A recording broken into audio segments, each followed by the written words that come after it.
60 ہجری میں یزید تخت نشین ہوا۔ یزید بدکار شخص تھا۔ ابن اسیر اور دیگر بڑی بڑی معتبر کتب تواریخ میں اس کے سیاہ کارناموں کے تذکرے موجود ہیں۔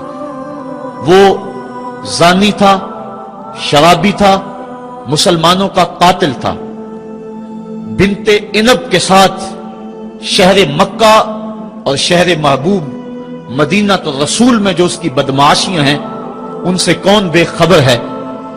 اس نے شہر مکہ میں بیٹھ کے شراب پی، اور حضرت امام حسین رضی اللہ تعالی عنہ جب گزرے تو اس نے ایک جام بڑھاتے ہوئے نواسہ رسول کے آگے پیش کرتے ہوئے کہا کہ اس کو پی لو، کہ قرآن نے یہ نہیں کہا کہ شرابیوں کے لیے خرابی ہے، بلکہ قرآن نے تو کہا نمازیوں کے لیے خرابی ہے، لہٰذا یہ شراب کا جام لے لیجئے اور اس کو نوش کر لیجئے۔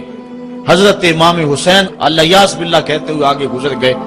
انہوں نے یزید کی کرتوتوں کو اپنی آنکھوں کے سامنے دیکھا تھا، اور اس کے سیاہ کارنامے حضرت عبداللہ فرماتے ہیں کہ ہم نے اس وقت اس پہ خروج کیا جب ہمیں یقین ہو گیا کہ اس کی کرتوتوں کی وجہ سے آسمان سے کہیں پتھر نہ برسنے لگ جائیں۔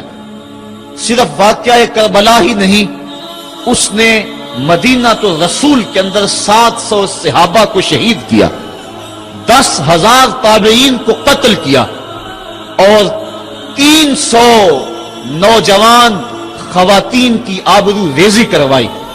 اور مکہ المکرمہ میں یزید نے کعبۃ اللہ پہ سنگ باری کی۔ یہ تاریخ کے حوالے ہیں جو آپ کے سامنے رکھ رہا ہوں۔ حتیٰ کہ پورا مطاف پتھروں سے بھر گیا، کعبے کا غلاف جل اٹھا۔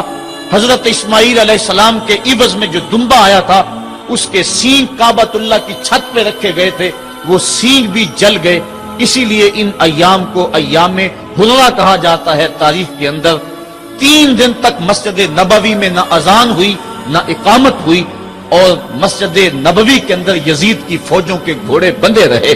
منبر رسول کی حرمت پامال کر دی گئی۔ اب وہ یزید جب تخت نشین ہوا تو حضرت امام حسین رضی اللہ تعالی عنہ کو ولید بن عتبہ نے بلا کر کہا کہ تم یزید کے لیے بیعت کر لو۔ تو حضرت امام حمام حضرت امام حسین نے 2 ٹوک کہا کہ یہ کیسے ہو سکتا ہے کہ میں اس جیسے ظالم شخص کے ہاتھ پہ بیعت کروں۔ آپ یہ کہہ کے پلٹے تو مروان بن حکم نے مشورہ دیا کہ یہ موقع ہے، جانے نہ دو، اگر یہ چلے گئے قابو پانا دوبارہ مشکل ہوگا، لہٰذا ابھی ان کو قتل کر دیا جائے۔ یہ حضرت امام حسین رضی اللہ تعالی عنہ کے کانوں میں آواز پڑی۔ روایات میں آتا ہے کہ آپ نے انہی قدموں کے بل پیچھے پلٹ کے نیام سے تلوار باہر نکالی اور ہوا میں لہرانی شروع کر دی۔ محمدی کے چھار سے حیدری شیر نکل آیا۔ کہا ولید بن عقبہ تو ہمیں نہیں جانتا ہم کون ہیں؟ آنا حسین ابن علی ابن ابی طالب، میں حسین ہوں، علی کا بیٹا ہوں، اور علی ابو طالب کا بیٹا ہے۔ ہمارے گھر میں قرآن اترتا رہا ہے، فرشتے ہمارے گھر میں آتے رہے ہیں۔ وَيَزِيدُ ابن المعاویہ فاسق فاجر قاتل النفس مولن بالفسق شارب الخمر، اور یزید فاسق ہے، فاجر ہے، مسلمانوں کا قاتل ہے اور شراب پیتا ہے، اس لیے حسین ڈنکے کی چوٹ پہ یزید کی بیعت سے انکار کرتا ہے۔ حضرت امام حمام امام حسین رضی اللہ تعالیٰ عنہ نے انکار بیعت کی وجہ بیان کر دی۔ آج یہ پراپیگنڈا کیا جاتا ہے کہ یہ 2 شہزادوں کی جنگ تھی اور یہ اقتدار کے لیے سب کچھ ہوا۔